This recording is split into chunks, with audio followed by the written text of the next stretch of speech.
हम बिना करंट के खाली मैग्नेट से करंट कैसे प्रोड्यूस कर सकते हैं, that is inducement of the current या इलेक्ट्रोमैग्नेटिक इंडक्शन। हमने क्या किया था, एक हॉर्स शू मैग्नेट लिया था और उसके बीच में वायर को अप डाउन किया था। फिर हमने एक कॉइल ली थी इंसुलेटेड कॉपर वायर की, और उसमें हमने मैग्नेट को लेफ्ट राइट इंड्यूस किया था, मूव किया था। तो प्रिंसिपल क्या बना, मूवमेंट। बार बार प्रिंसिपल क्या बना, इलेक्ट्रोमैग्नेटिक इंडक्शन का एक ही प्रिंसिपल है, movement. Either movement up down, either movement left right, मतलब फोर्स। मूवमेंट मतलब फोर्स, और मैग्नेट हो तो क्या पैदा होगा, करंट। ठीक है, हमने ये तीन चीजें पढ़ ली थी। अब आज हमने पढ़ना है राइट हैंड फ्लेमिंग रूल और नेबरिंग कॉइल, और चैप्टर खत्म। सिलेबस जो है राइट हैंड फ्लेमिंग रूल तक ही है आपका जो लिखा हुआ है। ठीक है,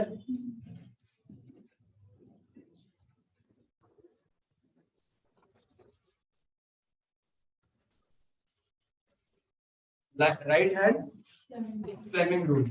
जैसे हमने लेफ्ट हैंड फ्लेमिंग रूल पढ़ा था, हमारा उसमें क्या था,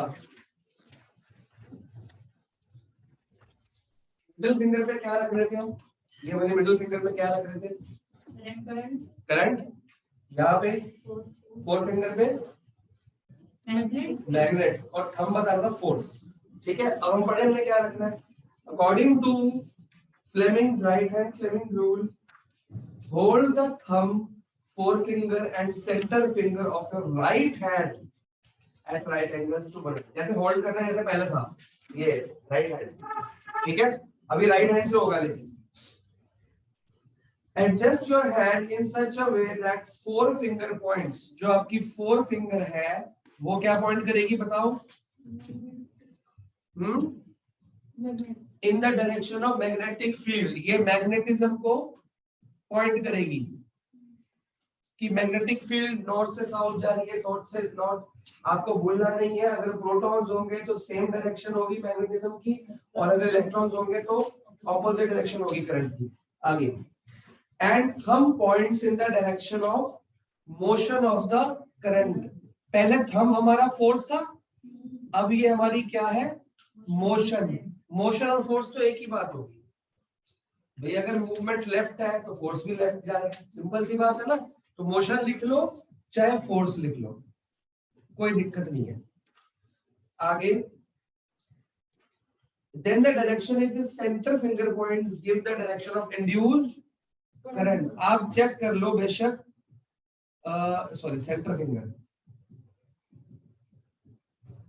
तो फिंगर्स तो सेम है। लेफ्ट हैंड के अंदर भी थंब फोर्स बता रहा था, फोर फिंगर मैग्नेटिज्म और सेंटर फिंगर तो वही सेम चीज है, बट हैंड क्या हो गया, चेंज। क्योंकि तब करंट बैटरी से पास हो रहा था और हम फोर्स निकाल रहे थे कि कॉइल कैसे लेफ्ट राइट ऊपर टाइट है, हमको ये निकालना था, ये गिवन था, और ये भी हमने सेट कर रखी, दो चीज सेट कर रखी थी। अब हम मैग्नेटिज्म को सेट करेंगे, फोर्स हमारी मर्जी का होगा, करंट पैदा होगा। चीजें बदल गई। पहले लेफ्ट हैंड में करंट हमारी मर्जी का था, प्लस से माइनस या माइनस से प्लस, जैसे मर्जी लेफ्ट राइट।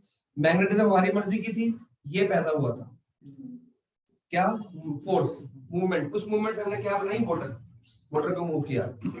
अब मूवमेंट हमारी मर्जी की, हम लेफ्ट राइट करें, जैसे हमने मैग्नेट को लेफ्ट राइट किया था कॉइल के अंदर, या तार को ऊपर नीचे करें, मूवमेंट हमारी मर्जी की रहेगी। मैग्नेट हम सेट करेंगे, पैदा क्या होगा, इसमें ये निकलेगा। तो इसलिए हम राइट हैंड से करेंगे। ठीक है, शुरू करें आगे बढ़ते हैं। तो अगर एक मार्क्स में, 2 मार्क्स में आता है, डेफिनेशन लिख दोगे आप। ठीक है, डायग्राम वो लेफ्ट वाला ए वाला बना देना आप। ठीक है, परपेंडिकुलर टू परपेंडिकुलर। नेक्स्ट, इसके ऊपर न्यूमेरिकल ज्यादा नहीं आएंगे, ये एसी डीसी आपको नहीं आना। आगे आ जाओ, जनरेटर भी आपको नहीं आना है, नहीं एसी डीसी नहीं आना, जनरेटर भी नहीं आना आपको, और ना ही राइट हैंड फ्लेमिंग रूल के क्वेश्चन आने हैं। एक सैंपल प्रॉब्लम 1 है, पेज 102 पे, उसमें आओ, उससे नहीं, सॉरी उससे पहले इधर आ जाओ, 101 पे, ये लास्ट टॉपिक रह गया आपका। इसको नंबर 3 डाल देंगे हम कि इंडक्शन कैसे हो सकती है। एक तो मैग्नेट मूव करके तार के अंदर, एक मैग्नेट के अंदर तार मूव करके, एक दो हमने सॉलिनॉइड या कॉइल्स लिए हैं, दिख रहे हैं आप फिगर देख रहे हो, एक को बैटरी से लगा रखा है, दिख गया फिगर में, एक को बैटरी से लगा रखा है और दूसरे में बैटरी नहीं है लेकिन क्या लगा रखा है, गैल्वेनोमीटर। मतलब वहां पे चेक करना करंट आएगा कि नहीं आएगा, और इनको पास पास रखा है, एक यहाँ पे और एक यहाँ पे, मतलब टच नहीं हो रहे, अगर एक ऐसा है तो एक ऐसा है। इसको मैंने बैटरी से लगा दिया, इसको कुछ नहीं लगाया, खाली गैल्वेनोमीटर लगा दिया इसमें। जैसे ही मैं इसका स्विच ऑन करूंगा, स्विच ऑन करूंगा, जिस टाइम 1 सेकंड को ऑन होगा ना, यहाँ पे गैल्वेनोमीटर हल्का सा मूव करेगा, लेकिन परमानेंट राइट नहीं रहेगा। पहले क्या हो रहा था कि हम जैसे मूवमेंट करें गैल्वेनोमीटर राइट या लेफ्ट था, जिस टाइम मैं स्विच ऑन करूंगा इसका, इसमें करंट 1 सेकंड के लिए आएगा, फिर वापस गैल्वेनोमीटर पोजीशन पे रहेगा। मतलब एक बार ऐसे मूव करके ऐसे हो जाएगा, मतलब कि 1 सेकंड के लिए करंट पैदा हुआ था। फिर जब मैं स्विच ऑफ करूंगा, इसका ऑफ करूंगा, फिर गैल्वेनोमीटर मूव करेगा लेकिन ऑपोजिट डायरेक्शन। फिर मैंने इसका स्विच ऑन किया, गैल्वेनोमीटर ऐसे मूव करेगा, मूव करना हमेशा रहेगा अपनी जगह पे। फिर ऑफ करूंगा तो ऐसे, जैसे जब तक ऑन ऑफ करता रहूंगा राइट साइड वाले को, तो लेफ्ट साइड वाले में करंट 1 सेकंड के लिए आता है जाता है, आता है जाता है। क्यों? क्योंकि जब करंट ऑन किया था तो इसके अंदर मैग्नेटिक वेव्स आई थी, वो मैग्नेटिक वेव्स साथ वाले में करंट प्रोड्यूस कर दी थी, ठीक है 1 सेकंड। लेकिन कब? जब स्विच ऑन या ऑफ हुआ था, बस उतनी देर के लिए, ठीक है। तो क्वेश्चन यही आएगा कि कितने मेथड्स हैं, तो आप तीनों लिख दोगे कि हम कॉइल को स्टेशनरी रखेंगे तो मैग्नेट मूव करेंगे, मैग्नेट को स्टेशनरी रखेंगे तो कॉइल मूव करेंगे। तीसरा कि हम नेबरिंग कॉइल के अंदर स्विच ऑन ऑफ करेंगे। अगर 3 मार्क्स का क्वेश्चन आता है, तीनों मेथड पूछता है या खाली मेथड पूछता है, तो तीनों छोटे में लिख दोगे, 3 लाइनों में 9 लाइनों का आंसर बन जाएगा, 3-4 मार्क्स मिल जाएंगे आराम से।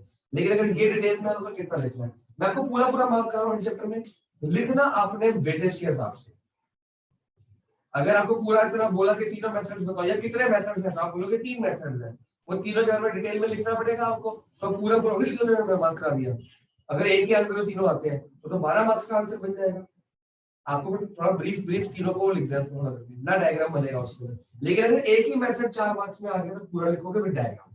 बात समझ आ रही है? ये आपने देखना है कि क्वेश्चन क्या पूछा गया, उस रात सोचना है फिर लिखना है, ठीक है। बाकी जब मैं टेस्ट लूंगा तो आप उससे पूछ सकते हो कितना लिखे कितना नहीं लिखे। Okay, if the current is changed in one coil, then the current is induced in the other coil kept near it.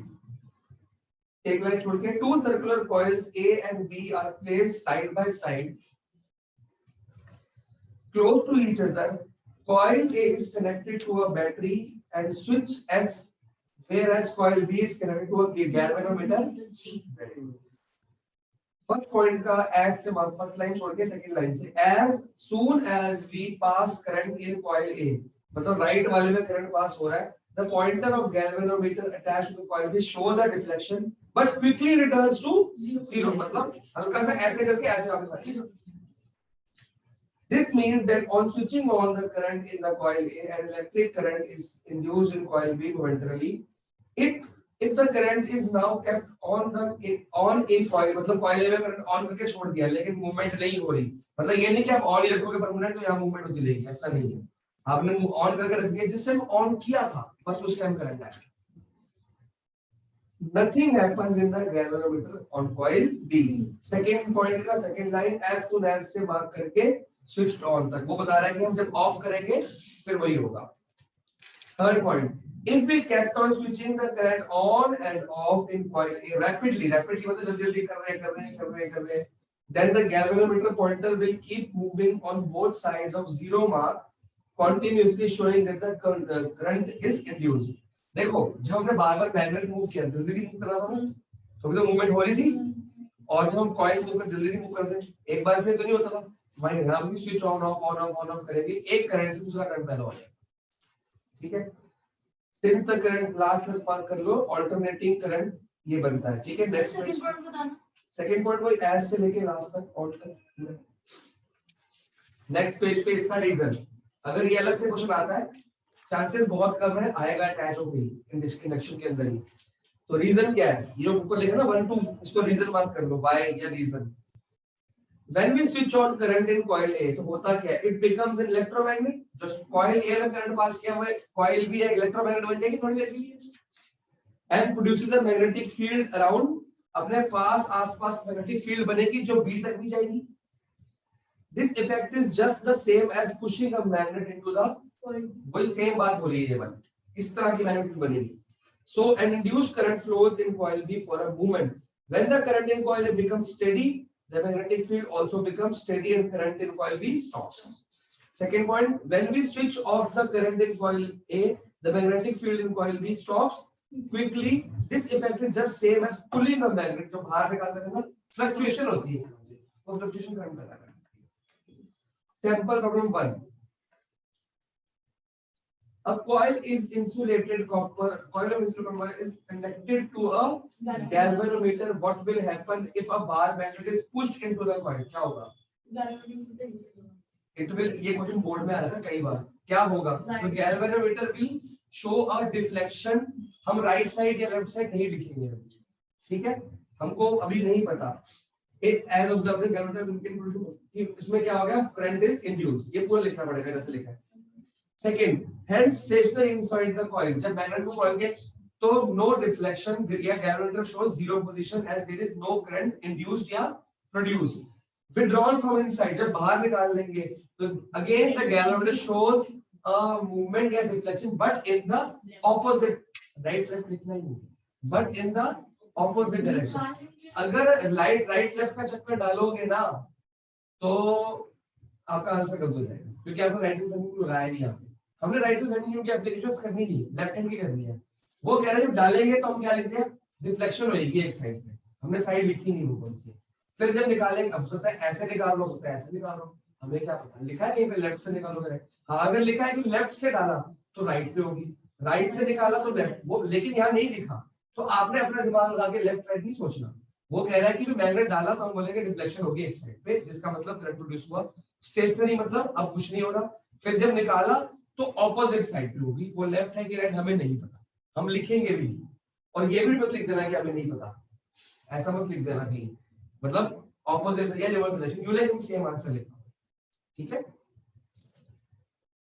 Sample 2, explain why the direction of induced current in the coil AC generator. काट दो syllabus में. तो homework है आपका orange और green, लेकिन उसमें AC DC और जनरेटर नहीं आएगा, ठीक है? वो वाले क्वेश्चन छोड़ देंगे आप लोग. राइट हैंड फैमिली रूल करेंगे और वो करेंगे और आपका चैप्टर फिनिश हो गया.